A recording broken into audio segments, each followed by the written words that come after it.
우리 교회가 힘써야 될 5가지 분야를 이야기했습니다. 예배, 따라합니다. 예배, 양육, 선교, 봉사, 다음 세대. 1월이 주일이 5번입니다. 한 주에 한 분야씩 지금 설교하고 있는데, 예배와 양육은 지난 2주 동안 설교했고, 오늘은 선교에 대한 말씀을 전하겠습니다. 예수님께서 십자가에 우리를 위해서 죽으셨습니다. 장사한 지 3일 만에 다시 살아나셔 부활하셨습니다. 약 40여일 동안 이 땅에 계시다가 이제 하나님께 승천 직전입니다. 그래서 제자들을 다 불러 모았습니다. 그리고 마지막 부탁을 하셨습니다. 그 마지막 부탁이 오늘 본문에 있는 말씀입니다.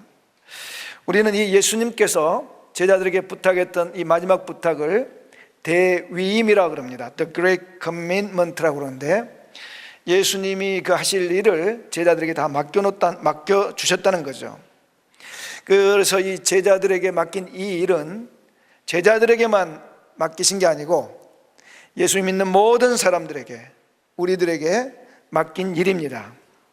그래서 이 주님이 맡기신 이 마지막 부탁, 요걸 우리 교회는, 우리 성도들은 우리의 비전이요 우리의 사명이라고 일컫습니다. 그래서 이 비전과 사명을 한 문장으로 요약해 보겠습니다. 저를 따라합니다. 모든 민족을 예수님의 제자로 삼으라.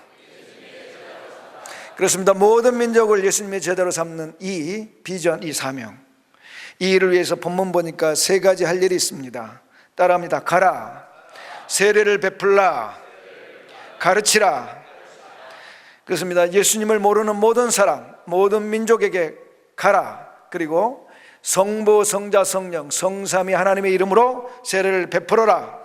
그리고 예수님이 말씀하신 모든 것, 그것을 지켜 순종하도록 가르쳐라. 주님께서 이 3가지를, 이 3 일을 통해서 제자를 삼으라고 부탁을 하셨는데, 제자들이 이 부탁을 듣고 실제로 가서 제자 삼는 일을 행하십니다. 민족들에게, 그리고 열방, 세계 곳곳으로 흩어져서 제자 삼는 일을 감당했습니다. 그런데 이 제자 삼는 일들을 감당하면서 이게 쉬운 일이 아니었습니다. 예수님 제자가 12이었는데, 예수님 제자가 몇 명이라고요? 모르셨어요? 다시. 예수님 제자가 몇 분이라고요? 12분이에요. 12분. 각 복음을 전했는데 사도 요한 한 사람 빼고는 다 순교를 했습니다. 요한의, 그 사도 요한의 형 야고보는 참수형을 당했고, 그 다음에 안드레는 그리스 아가야 지방에서 십자가, X자 십자가 있죠, 거기에 달려서 창에 찔려 순교를 했습니다. 빌립은 히엘라폴리스에서 십자가에 매달린 채 돌에 맞아 죽었고요, 도마는 인도에서 온몸에 창을 받고 죽었습니다. 그리고 바돌레메도 인도에서 피부가 산채로 벗겨지고 몽둥이로 맞아 순교했고, 마태는 페르시아에 가서 화형당해 순교했고, 다른 야고보는 예루살렘에서 톱에 쓸려 죽었고, 시몬은 예루살렘에서 십자가 순교를 당했습니다. 다데오, 그리고 가룟 유다를 대신한 마띠아도 모두 순교했습니다. 예수님의 수제자 베드로도 십자가형 로마에서 받아 순교했습니다. 아시는 대로 베드로는 십자가를 예수님처럼 지지 않으시고 거꾸로 십자가 지고 죽었습니다. 자, 이렇게 예수님의 이 마지막 부탁 대위임, 모든 민족 제자 삼는 이 일을 하는데, 이 제자들이 순교를 다 했습니다. 자, 이제 이 제자들이 순교하는 이 모습, 그 제자들이 또 제자들의 제자들이 보았고 교회가 보았습니다. 무섭잖아요. 대가를 지불해야 되잖아요. 그러면 가지 말아야 되는데, 이건 반대 현상이 일어납니다. 오히려 더 많은 사람들이 예수님의 이 마지막 부탁을 순종하려고 선교지로 몰려갔습니다. 기독교 2000년 역사, 순교의 역사인데, 바로 이 선교일, 주님의 마지막 부탁을 순종하는 이 일을 통해서 수많은 사람들이 순교했습니다. 그렇지만 이 선교하는 일, 전도하는 일, 모든 민족을 제자 삼는 이 일들은 오늘날 우리 교회까지 계속해서 내려왔고 앞으로도 계속 이어질 것입니다. 우리 교회도 지금까지 전도하고 선교에서 예수님 제자 삼는 이 일들을 감당해 왔고 또 하고 있고 앞으로도 더 힘차게 행할 것입니다. 비록 우리 앞에 장애물이 많을지라도 반드시 주님이 부탁한 이 마지막 부탁 행하게 될 것입니다. 생명의 위협이 있다 할지라도 반드시 또한 행해야 될 줄 믿습니다. 그러면 우리가 이 예수님의 이 마지막 부탁을 행하는데, 모든 민족을 제자 삼는데 우리가 알아야 될 게 하나 있습니다. 이걸 왜 하냐는 거예요. 왜 우리가 죽음이 오는데도 가야 되냐는 거예요. 우리가 전도하고 믿지 않는 사람 전도해서 제자 삼는 이 일을 할 때 분명히 핍박도 오고 어려움도 오고 그리고 손해도 보고 그럴 텐데 왜 해야 되느냐는 거예요. 수많은 이유가 있을 수 있습니다. 제자들이 했고 교회 역사가 그랬고 또 하면 좋고 안 하면 안 되고 뭐 여러 가지 이유가 있는데, 어떤 분들은 이렇게 이야기를 합니다. 왜 우리가 모든 민족을 제자 삼는 전도와 선교 일을 해야 되는가? 명령 때문이라고 이야기를 합니다. 명령. 그래서 우리가 아는 기독교 서적 중에 하나 제목이 있습니다. 따라합니다. 전도는 어명이다. 이 책 제목 그대로 전도라는 것은 어명, 곧 왕의 명령, 왕의 명령이기 때문에 반드시 행해야 된다는 거죠. 여러분, 예수님은 만왕의 왕이십니다. 모든 왕의 왕이십니다. 그분께서 오늘 제자들에게 그리고 우리들에게 모든 민족을 구원하여 제자 삼는 일을 하라고 말씀하십니다. 이게 그래서 하늘의 어명입니다. 그러니까 하늘의 어명이기 때문에 이 일을 해야 된다는 겁니다. 저는 이 주장, 전도는 어명이다라는 이 주장에 일부는 찬성하고 또 일부는 동의하지 못합니다. 왜냐? 이 전도라는 이 선교, 전도 선교, 모든 민족을 제자 삼는 이 일이 어명이라면 이 어명이란 말과 형벌이란 말이 같이 따라다니기 때문입니다. 무슨 이야기냐? 여러분, 어명은 뭡니까? 왕의 명령이니까 반드시 따라야 됩니다. 왕의 명령을 따르지 않으면 반드시 뭐가 옵니까? 형벌이 옵니다. 여러분, 사극 보셨습니까? 어명을 따르지 않는 사람에게 장교와 군인들이 딱 오잖아요. 창 들고 칼 들고, 어명이요, 죄인은 사약을 받으시오 이러잖아요. 왜? 어명을 따르지 않았기 때문에. 그래서 이 어명은 내가 원치 않아도 행해야 됩니다. 왜? 형벌이 두렵기 때문에. 형벌이 두려워서 따르는 거, 복종하는 거예요. 자, 그런데 여러분 생각해 보세요. 이 이유, 형벌이 두려워 복종한다? 이것 때문에 저는 전적인 동의를 하지 못해요. 왜냐하면 여러분, 전도와 선교, 모든 민족을 제자 삼는 이 일이 주님의 명령 맞습니다. 그런데 이 명령을 우리가 지키지 않으면 형벌이 따르기 때문에 그 형벌이 두려워서 우리가 제자를 삼는 일을 행해야 되겠습니까? 그러지는 않습니다. 여러분, 우리가 성경을 보고 또 기독교 2000년의 역사, 선교의 역사를 좀 보고 현재 선교를 하고 있는 사람들을 살펴보면 다 그런 건 아니지만 모두가 다 자원하고 기뻐하고 즐거워하는 마음으로 선교를 행하고 있습니다. 그 중에 대부분이 다 그렇게 하고 있습니다. 대부분의 선교사들이 형벌이 두려워서 하는 사람이 별로 없습니다. 그러면 우리가 이 일, 모든 민족을 제자 삼는 전도와 선교의 일을 왜 해야 되는가? 그 이유가 뭔가?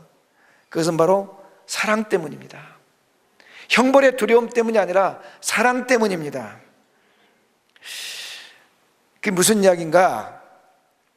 여러분, 중국 선교를 시작했던 허드슨 테일러 선교사가 있습니다. 영국 분이죠.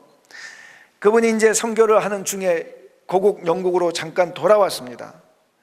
그때 이제 이 선교사가 돌아오니까 선교사 후보생들이 많이 모여서 강사로 초빙을 했습니다. 그 세미나 시간에 대부분의 그 모인 선교 지망생들 대부분이 중국 선교를 지원했던 사람들입니다. 그래서 이 허드슨 테일러가 물어보는 거예요. 여러분은 무엇 때문에 중국으로 선교를 가려고 합니까? 이런저런 대답이 있는데 그 중에 한 대답, 중국에 있는 수많은 영혼들이 멸망을 향해 달려가고 있기 때문입니다. 그들을 멸망해서 구원하려고 갑니다. 또 어떤 사람은 당시에는 중국이 미개한 나라였으니까 그 중국을 변화시키고 살릴 수 있는 유일한 길이기 때문입니다. 그렇게 대답을 했습니다. 이런 대답을 듣던 허드슨 테일러가 이렇게 대답합니다. 여러분의 대답 틀린 거 아닙니다. 그렇지만 여러분이 선교제 가면 역경, 고난, 어려움 또는 생명을 위협받는 그런 많은 일들을 닥칠 텐데 그 정도의 이유, 그 정도의 동기를 가지고는 그걸 뚫고 나가지 못합니다. 포기하고 맙니다. 그러자 그 선교 지망생들이 누가 한 사람 묻습니다. 그렇다면 선교사님은 무슨 동기로 중국에 가셨습니까?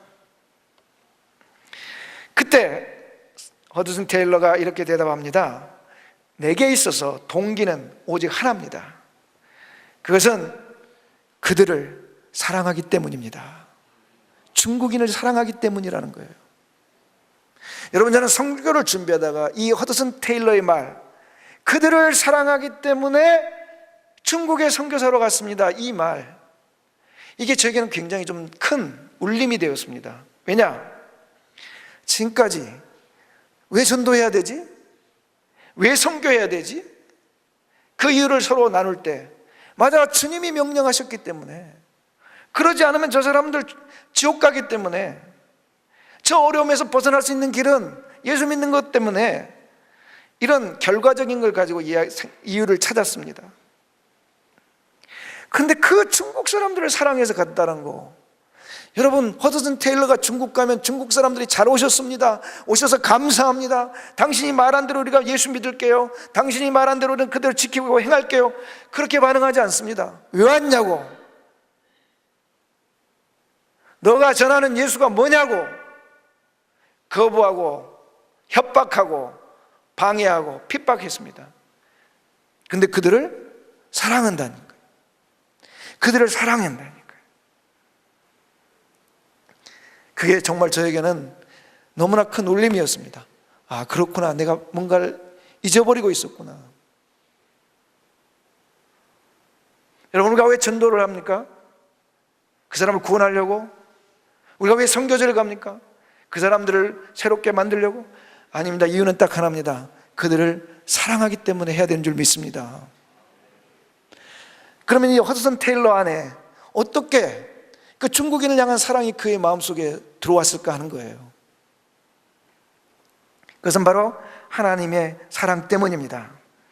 여러분, 신구약 성경 66권을 한 절로 요약하면 요한복음 3장 16절이 될 거라고 말했습니다. 요한복음 3장 16절, 저를 따라합니다. 하나님이 세상을 이처럼 사랑하사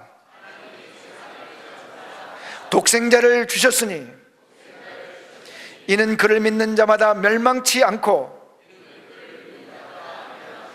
영생을 얻게 하려 하심이라.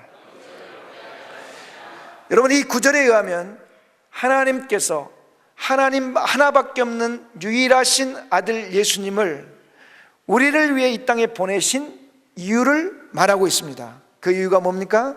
우리를 사랑하시기 때문이랍니다. 우리를 사랑해서 보내셨다는 거예요. 우리가 누굽니까? 죄인들입니다. 우리가 누굽니까? 하나님을 거부한 사람들입니다. 우리가 누굽니까? 예수님을 십자가에 못 박을 사람들입니다. 그런데 하나님이 우리를 사랑해서, 사랑하기 때문에, 오직 그 한 이유 때문에 우리 예수님을, 하나밖에 없는 아들을 우리에게 보내주셨다고 말씀합니다. 여러분 길거리 가다 보면 전도하시는 분들 있잖아요. 이게 무슨 판을 들고 거기다 8자를 써놨습니다. 예수 천국, 불신 지옥. 여러분 이 말 맞습니다. 맞는 이야기입니다. 그러나 하나님이 예수님을 이 땅에 보내셔서 우리로 하여금 예수님을 믿게 하는 것은 지옥을 벗어나서 천국에 오라, 이 목적 때문에 한 것은 아닙니다. 물론 그것도 한 가지 목적입니다. 여러분 성경을 읽어보십시오. 만약에 지옥에서 벗어나 천국으로 가는 것이 예수 믿는 유일한 이유고 예수님을 이 땅에 보낸 유일한 이유라면 성경에 지옥과 천국 이야기가 수도 없이 나와야 됩니다. 그러나 성경에 지옥과 천국 이야기 그렇게 많지 않습니다. 우리가 요한복음을 보면 계속해서 하는 말씀이 있습니다. 하나님께서 정말 예수 그리스도를 보내신 이유가 뭐냐? 우리를 사랑하기 때문이라는 거예요. 사랑. 하나님은 우리에게 예수님을 보내주셔서 하나님의 사랑이 무엇인지를 우리로 하여금 알고 누리게 하기 위해서 예수님을 보내주신 것입니다. 할렐루야. 그렇습니다. 그 사랑이 우리에게 부어지는 겁니다. 여러분 예수님 이야기죠. 예수님이 이 땅에 이제 하나님의 아버지께서 예수님을 이 땅에 보내주셨습니다. 이 땅에 오셨습니다. 그분이 우리의 죄를 대신하여 십자가에 대신 죽으셨습니다. 자, 그러면 예수님이 우리 죄를 대신해서 형벌을 받고 십자가에 죽으셨단 말이죠. 우리를 지옥에서 천국으로 옮기기 위한 그 목적 때문에 그러셨습니까? 물론 그것도 한 가지 목적이 됩니다. 한 가지 이유가 됩니다. 그러나 예수님께서 성육신하여 인간이 되셔서 이 땅에 오셨고 우리 죄를 위해서 십자가에 죽으신 것은, 그 이유는, 그 목적은 요한복음 1장 12절에 잘 이야기하고 있습니다. 저를 따라합니다. 영접하는 자, 곧 그 이름을 믿는 자들에게는 하나님의 자녀가 되는 권세를 주셨으니. 그렇습니다. 예수님이 십자가에 우리를 위해서 대신 죽으심은 하나님은 우리의 아버지가 되게 하시고 우리는 하나님의 자녀가 되는 부모와 자녀의 관계로 이어주기 위함입니다. 그래서 하나님은 우리에게 아버지의 사랑, 부모의 사랑을 부어주고 우리는 그 하나님의 사랑을 받아 누리고 영원히 살게 하기 위함입니다. 그러면 우리는 그럴 겁니다. 아니 부모의 사랑이 그렇게 대단한가? 그렇습니다. 우리가 육신에 경험하는 부모의 사랑 그렇게 대단하게 생각 안 합니다. 그러나 하나님께서 우리의 아버지 되셔서 우리에게 부어주시는 그 하나님의 사랑은 이 세상에 없는, 이 세상에서 알 수 없는, 이 세상에서는 경험할 수 없는 특별한 사랑입니다. 그건 하늘에서만 부어지는 사랑입니다. 여러분, 하나님께서 유일하신 아들 예수님을 이 땅에 보내셨잖아요. 예수님으로 하여금 이 땅에서 우리 대신, 우리 죄를 대신하여 십자가에 형벌받기 위해서 보내셨잖아요. 예수님이 십자가에 달리셨습니다. 여러분 성경에 읽어보면 예수님 말씀하시죠. 엘리 엘리 라마 사박다니, 나의 하나님 어찌하여 나를 버리시나이까. 무슨 말씀이죠? 하나님 왜 나를 버리십니까? 나를 구원하셔야 되잖아요. 하나님 아버지께 유일하신 아들입니다. 그런데 아버지께서 그 절규에 길을 닫으셨습니다. 그리고 예수님을 십자가에 죽게 방치하셨습니다. 왜 십자가에 유일하신 아들을 죽게 하셨습니까? 저와 여러분을 살리시기 위해서 그랬습니다. 저와 여러분을 사랑하셨기 때문입니다. 누구보다 더 사랑하셨기 때문입니까? 유일하신 아들 예수님보다 저와 여러분을 더 사랑하셨기 때문입니다. 여러분, 하나밖에 없는 아들을 십자가에 대신 내어주고 죄인을 그보다 더 사랑한다? 그런 사랑이 이 세상에 어디 있습니까? 그런 사랑 들어보셨습니까? 그렇습니다. 하나님 아버지의 사랑은 이 세상에서 들어볼 수도 없고 알 수도 없고 경험할 수도 없는 사랑입니다. 그 사랑을 예수 그리스도를 통해서 하나님이 제자들에게 부어주셨고 우리들에게 부어주십니다. 예수님 사랑도 또 이야기해 보시다.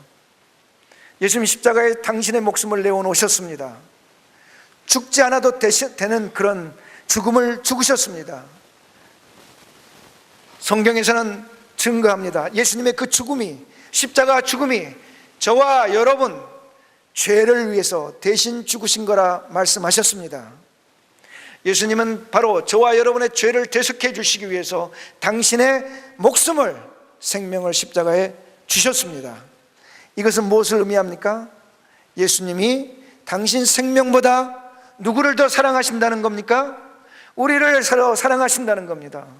당신의 생명보다 우리들의 목숨을 더 가치 있게 여기신다는 것입니다. 여러분, 그런 이야기 이 세상에 들어보셨습니까? 친구도 아니고 가족도 아니고 죄인을 위해 자기의 목숨을 내놓았다는 이야기 이 세상에 들어보셨습니까? 그런 사랑 세상에 없습니다. 그러나 예수 그리스도가 그 사랑을 우리에게 부어주셨습니다. 제자들에게 부어주셨습니다. 2000년 교회의 역사상 지금까지 앞으로도 하나님은 그 예수의 은임을 통해서 주신 이 세상에서 볼 수도 없고 들을 수도 없고 알 수도 없고 경험할 수도 없는 그 사랑을 부어주십니다. 그 사랑이 믿는 자들의 가슴에 불타기 때문에 여러분, 우리는 그 사랑을 가지고 바로 예수 그리스도를 모르는 자들을 사랑할 수 있는 겁니다. 여러분들이 선교에 대해서, 전도에 대해서 조금만 관심이 있다면 그런 전도자들과 선교사들의 이야기를 들어보면서 그런 증거들을 많이 얻을 것입니다. 저는 그 증거, 그 이야기 하나를 여러분과 나누고자 합니다. 여러분, 합정역에 가면은 바로 근처에 양화진이라는 곳이 있습니다. 거기에 우리나라 조선을 위해, 이 나라 우리 한국을 위해 와서 선교의 역할을 했던 선교사 145분이 거기에 잠들어 있습니다. 각 묘마다 묘비가 있고 그 묘비의 내용들이 쓰여 있는데 매우 감동적인 이야기들이 많이 있습니다. 그 중에 한 분을 소개하려고 합니다. 이름은 루비 캔드릭입니다. 아가씨입니다. 미국 텍사스 출신이고 1907년 24살 때 이 땅 조선에 왔습니다. 개성에서 활동하면서 학교에서 영어 선생님 또 이런저런 봉사하면서 복음을 전했습니다. 그러다가 1년도 못된 약 8개월 정도 지난 후에 급성 맹장이 왔습니다. 맹장 수술 받았지만 회복하지 못했습니다. 1908년 8월 15일 결국 이 세상을 떠났습니다. 그녀의 묘비에 한 구절이 쓰여 있는데 그 구절은 이 루비 캔드릭이 본국 자기를 파송했던 선교회에 보낸 내용 중 하나입니다. 제가 영어로 읽어보겠습니다. If I had 1,000 lives to give, Korea should have them all. 번역하면 이렇습니다. 나에게 1000개의 생명이 주어진다 해도 그 모두를 한국에 바치리라. 여러분, 꽃다운 처녀가 인생을 제대로 살아보지도 못한 처녀, 앞으로 더 많은 인생을 살아가고 큰일을 내야 될 그 아가씨가 1000개의 생명을 하나님이 주신다면 그 1000개 다 조선을 위해, 한국을 위해 바치겠다 했습니다. 어떻게 그럴 수 있을까요? 이유는 딱 하나입니다. 그녀는 한국과 한국인을 사랑했기 때문입니다. 하나님의 사랑, 예수 그리스도의 십자가의 사랑이 그녀에게도 부어졌고 그 사랑이 그녀로 하여금 조선을, 그리고 이 땅의 우리 조상들을 사랑하게 하였습니다. 사랑하는 여러분, 예수 그리스도께서 이 땅에 사시면서 십자가를 통해 하나님의 우리를 향한 사랑, 이 세상에서는 볼 수도 없고 들을 수도 없고 알 수도 없고 경험할 수도 없는 그 사랑을 우리에게 보여주셨고, 예수님 당신도 우리들에게 그 사랑을 부어주셨습니다. 그래서 제자들 있잖아요, 제자들, 그들이 말이죠, 예수 그리스도의 이 명령을 받는 이 시간에 그들은 외국 가서 모든 민족을 제자 삼을 아무런 준비가 되어 있지 않았습니다. 아무런 준비가 되어 있지 않았어요. 그들이 외국어를 할 줄 알았습니까? 그렇다고 그들이 뭐 외국에 나가 살아본 경험이 있습니까? 그들이 외국인들을 가르쳐 본 적이 있습니까? 그렇다 해서 그들이 물질이 많이 있었습니까? 그렇다 해서 그들을 후원하는 사람이 누가 있었습니까? 없었습니다. 그럼에도 불구하고 그들은 왜 갔습니까? 이유가 딱 한 가지입니다. 이 세상에서는 알 수도 없고 경험할 수도 없는 하나님 아버지의 사랑이 그들에게 부어졌기 때문입니다. 이 세상에서는 찾아볼 수 없는 예수 그리스도의 십자가의 사랑이 그들에게 부어졌기 때문입니다. 여러분, 오늘 본문 28장 19절 20절 하반절에 보면 볼지어다 내가 세상 끝날까지 너희와 항상 함께 있으리라 하시니라 말씀 주님이 하셨습니다. 여러분, 주님이 세상 끝날까지 제자들과 그리고 우리와 함께 하신다고 합니다. 왜 우리와 함께 하십니까? 우리를 감시하기 위함입니까? 우리를 감독하기 위함입니까? 우리가 이 말씀에 순종하지 않은 우리에게 형벌을 주시기 위함입니까? 그렇지 않습니다. 우리와 함께 계시면서 우리를 보호하기 위해서 계십니다. 우리를 도우시기 위해서 계십니다. 우리에게 세상에서는 알 수 없는 그 사랑을 부어주시기 위해 함께 계신 것입니다. 제자들은 그것을 알기 때문에 그들은 두려워하지 않고 당당하게 담대하게 모든 민족을 제자 삼으로 갔습니다. 사랑하는 성도 여러분, 우리 모두도, 우리 교회도 전도와 선교를 통해서 모든 민족을 제자 삼는 이 일을 감당해야 될 줄 믿습니다. 외국어를 못해도, 외국을 나가보지 못해도, 외국 사람 같이 있어본 적이 없어도 우리는 이 일을 해야 될 줄 믿습니다.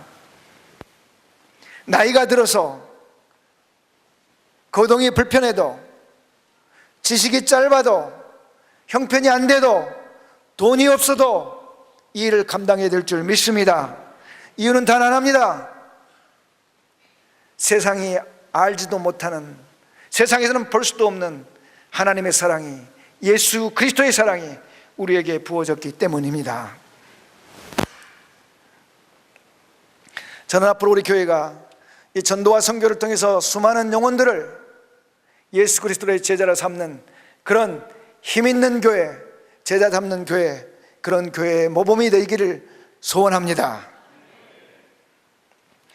자, 방금 말씀드린 대로 제자들은 가서 모든 민족을 제자 삼는 준비가 되어 있지 않습니다. 그럼에도 갔습니다. 그런데 다른 건 다 준비되어 있지 않았지만 한 가지는 갖추고 갔습니다. 그것은 바로 성령 충만입니다. 예수님께서 제자들에게 그 어떤 것도 요구하지 않았습니다. 너가 모든 민족을 제자 삼으려면 뭐 돈이 필요하고 건강이 필요하고 외국어가 필요하고 경험이 필요하고 뭐가 필요하고 그걸 요구하지 않고 오직 한 가지를 요구하셨습니다. 위로부터 능력이 너희들에게 임할 때까지, 잎이 올 때까지 기다려라 했습니다. 그래서 제자들이 마가의 다락방에 모여서 기도하면서 위로부터 임하는 성령의 충만함을 기다렸습니다. 그리고 성령이 충만하게 임하자 그들은 거리로 뛰쳐나갔고 세계 곳곳으로 흩어져 갔습니다. 그렇습니다. 바로 우리도 마찬가지입니다. 우리에게 건강이 없다 할지라도, 물질이 없다 할지라도, 어떤 자격과 조건이 주어지지 않을지라도 우리는 예수 그리스도 그리고 하나님 아버지의 사랑을 가지고 전도와 선교를 통해서 모든 민족을 제자 삼는 일에 뛰어들어가야 할 것입니다. 그런데 갖춰야 될 것이 하나 있습니다. 무엇이죠? 성령 충만입니다. 그래서 제자들이 성령 충만을 위해서 그들이 모두 함께 모여 한 자리에 모두 함께 모여 전심으로 기도함으로 성령 충만을 받았습니다. 우리 교회도 따라합니다. 모두 함께 모여 전심으로 기도해서 우리는 성령 충만을 받아야 될 줄 믿습니다. 여러분, 우리가 하나님께 기도할 때 하나 되게 해주십시오, 하나 되게 해주십시오. 여러분, 이제 더 이상 그 기도 하지 마세요. 이미 우리는 하나 되었습니다. 우리는 이미 하나 되었습니다.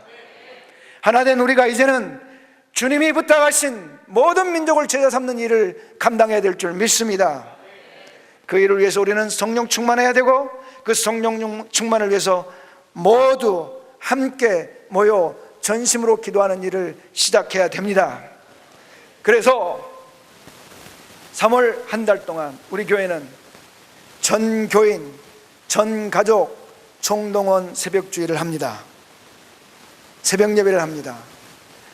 유치부도, 아동부도, 초등부도, 소년부도, 중등부도, 고등부도, 그리고 청년, 장년, 노년의 이르기까지 모두가, 모든 가족들이, 모든 교인들이 같은 자리에 모여 함께 전심으로 기도하는 시간을 갖도록 하겠습니다. 2월 한 달은 준비 기도를 하겠습니다. 그래서 우리 가족 중에 아직 주님을 모르는 사람,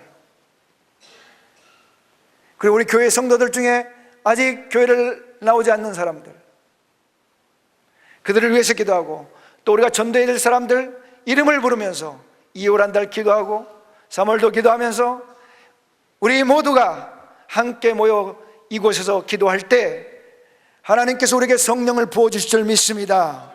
충만하게 하실 것입니다. 우리 교회는 이 일을 통해 성령 충만해지고 전도와 선교의 이 일을 통하여 모든 민족을 제자 삼는 주님이 부탁하신 마지막 명령을, 마지막 부탁을 우리는 감당할 것입니다. 그래서 우리 교회 하나님이 세우신 그 목적 그대로 아름답게 쓰임받는 시작이 될 줄 믿습니다. 여러분, 기대하십시오. 우리 모두 함께 모여 기도할 때 하나님의 역사가 우리 가운데 충만히 흘러 넘칠 것입니다. 기도하겠습니다.